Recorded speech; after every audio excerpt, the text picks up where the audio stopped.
依家就戴上你對耳機，放下你部手機，閉上眼睛，靜心，聆聽，淨化心靈。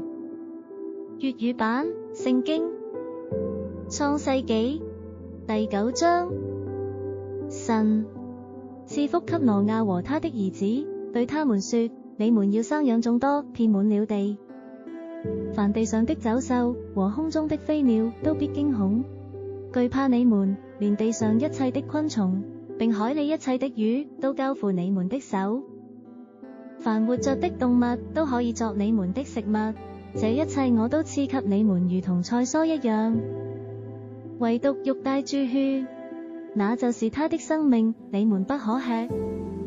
流你們血害你們命的，無論是獸是人，我必討他的罪，就是向各人的弟兄也是如此。凡流人血的，他的血也必被人所流，因為神造人是照自己的形象造的。你們要生養眾多，在地上昌盛繁茂。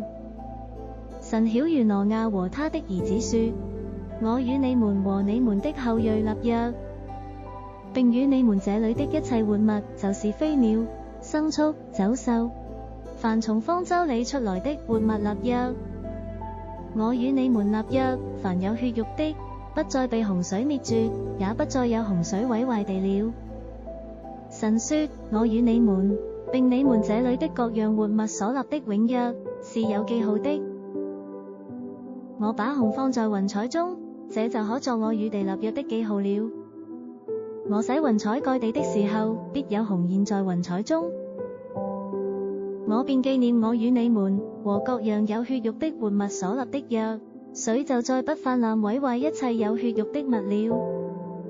虹必現在雲彩中，我看見，就要紀念我與地上各樣有血肉的活物所立的永約。神對挪亞說：這就是我與地上一切有血肉之物立約的記號了。出方舟挪亞的兒子就是閃、含、雅弗。含是迦南的父親。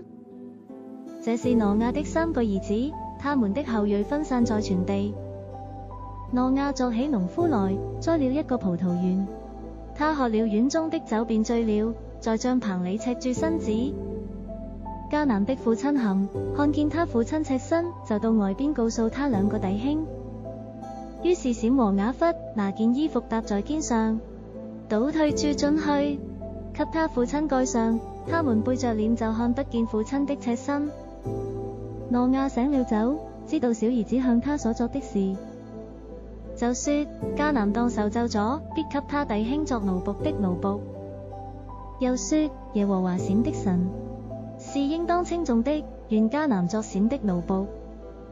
願神使雅弗擴張，使他住在閃的帳棚裡，又願迦南作他的奴僕。